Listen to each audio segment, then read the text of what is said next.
Happiness is a choice, not a destination. Most of us live under the illusion that happiness will come to us once we achieve certain milestones, as if it were a prize waiting at the finish line.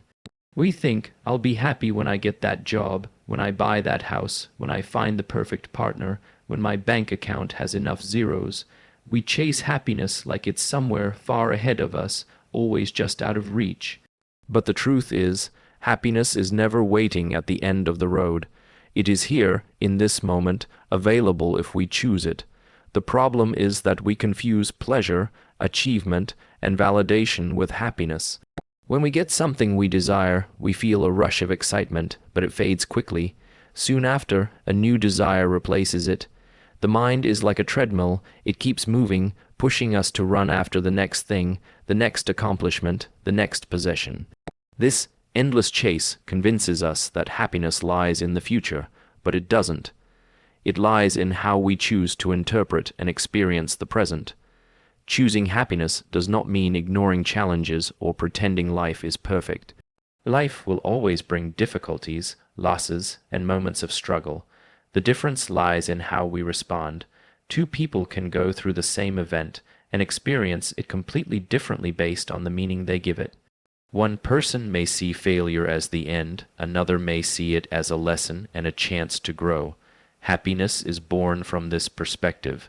It's not about controlling what happens to us, but about controlling how we react to what happens.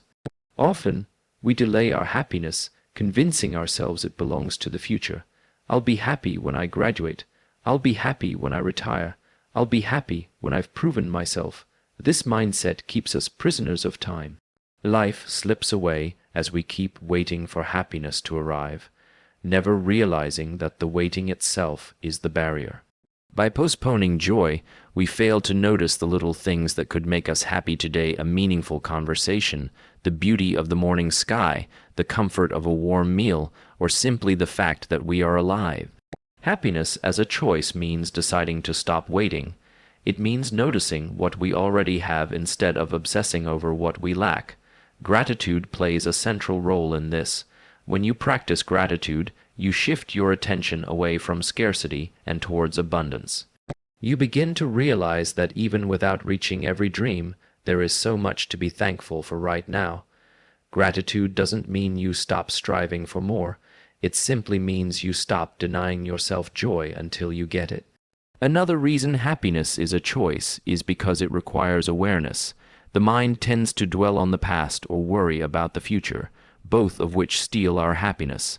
The past is unchangeable, the future is uncertain, yet we let both dominate our thoughts. Choosing happiness means bringing yourself back to the present, because the present is the only place where life happens. When you're fully present, tasting your food without distraction, listening deeply to someone you care about, or feeling the wind on your face, you realize happiness is not complicated.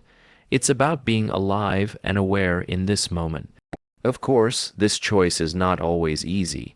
Sometimes pain feels heavier than joy, and our minds resist the idea that happiness could be a decision. But think about it. Even in the darkest moments, there are people who smile, who find meaning, who choose to focus on love instead of despair. They are not superhuman. They simply understand that happiness is not given, it is chosen. It's an attitude, a lens through which they view life. This doesn't mean you never feel sadness or anger.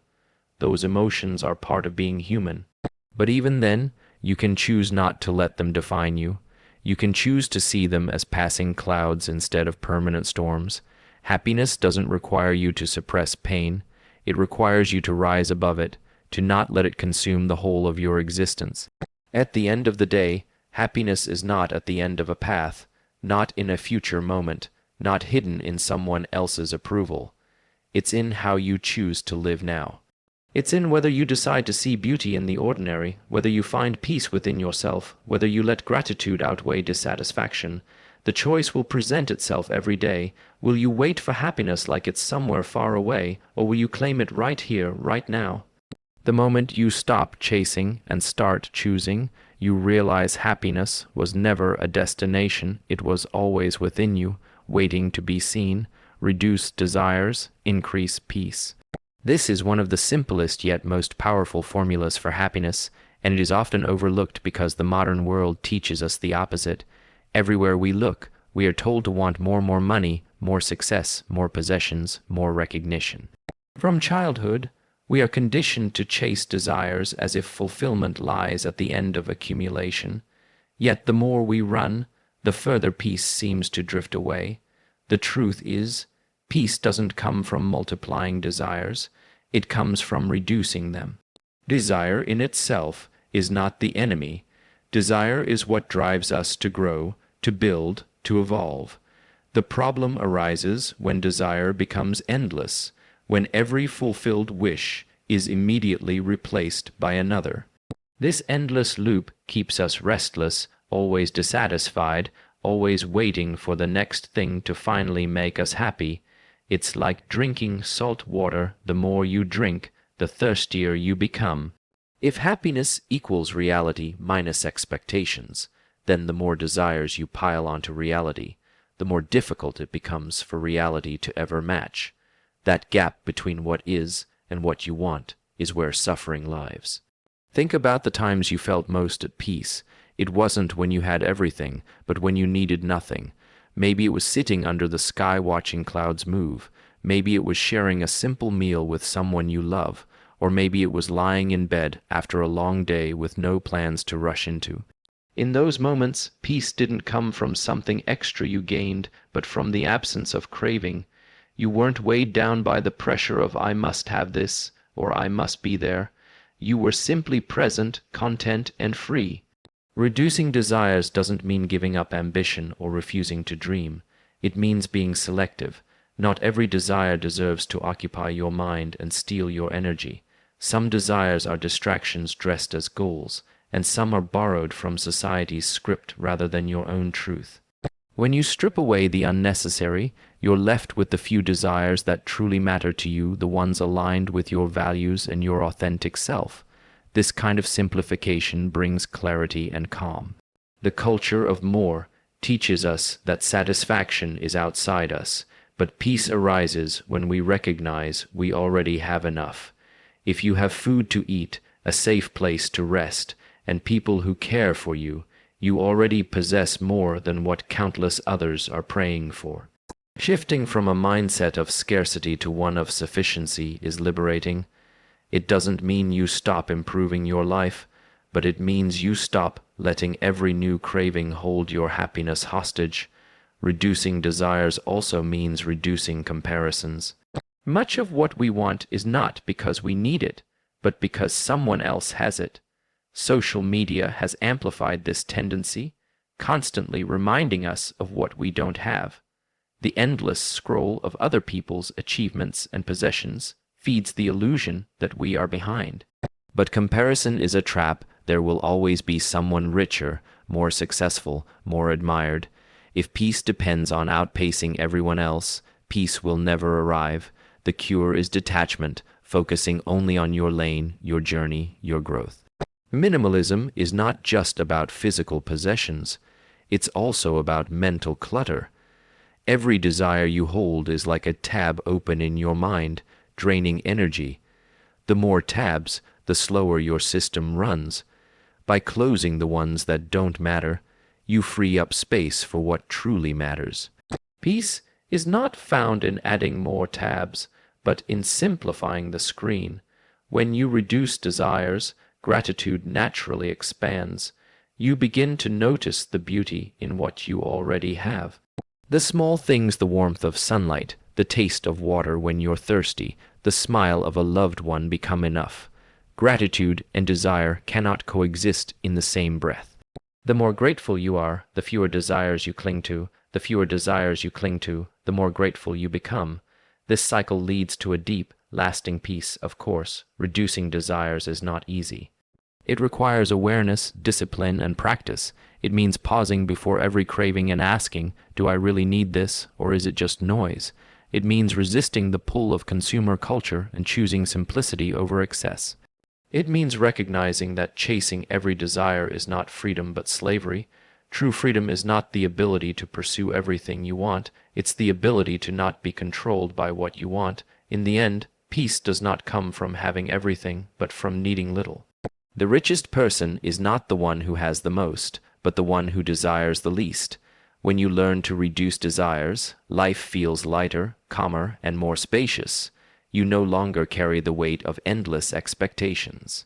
You no longer measure your worth by accumulation. Instead, you rest in the quiet joy of enough, and in that simplicity you discover the kind of peace that cannot be bought. Only chosen happiness is found in the present moment. This truth sounds simple, yet most people live their entire lives overlooking it. We tend to place happiness somewhere in the future, attaching it to goals, dreams, or achievements that have not yet arrived. Or we bury ourselves in the past, replaying mistakes, regrets, and old wounds. In both cases, we miss the only place where happiness can ever actually exist: the present. The present is the only real moment we have, and when we learn to live in it fully, peace and joy reveal themselves without effort. The human mind is a time traveler. It constantly drifts backward and forward. We remember, we analyze, we worry, we anticipate. While this ability has evolutionary value, it helps us learn from experience and prepare for danger. It also robs us of peace when left unchecked. Dwelling too much on the past creates sadness and regret, while obsessing about the future breeds anxiety and fear. Meanwhile, the present moment slips by unnoticed. The irony is that the happiness we're seeking in some future scenario is already available here and now, if only we would stop running past it. Think of the times you felt genuinely happy. Maybe it was laughing with a friend until your stomach hurt, watching a sunset, or losing yourself in music. In those moments, you weren't thinking about yesterday's mistakes or tomorrow's worries. You were fully absorbed in the now. That immersion in the present, that freedom from mental noise, is where true happiness lives. It doesn't require anything external, it only requires your attention. The challenge is that our culture glorifies busyness and distraction. We are encouraged to always plan the next move, to measure our worth by productivity, to keep chasing more.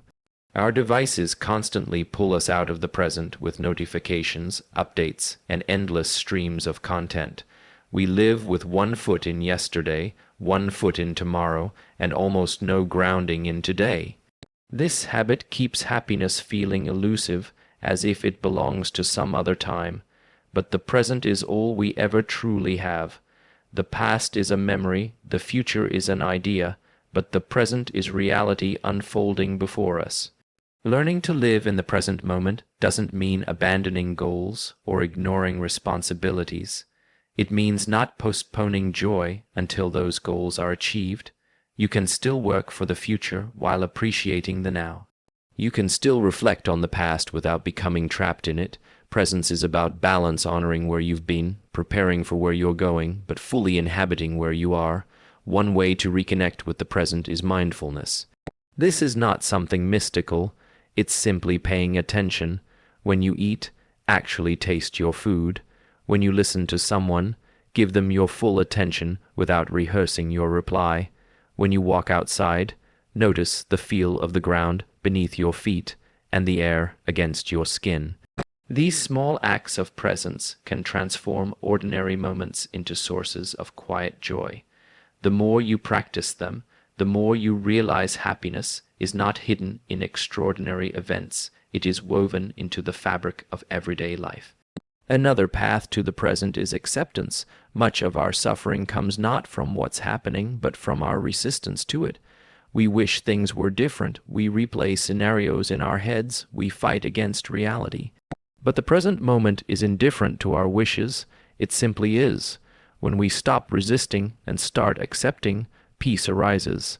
Acceptance doesn't mean passivity. It means seeing reality clearly, without distortion, and choosing our response from a place of clarity instead of denial.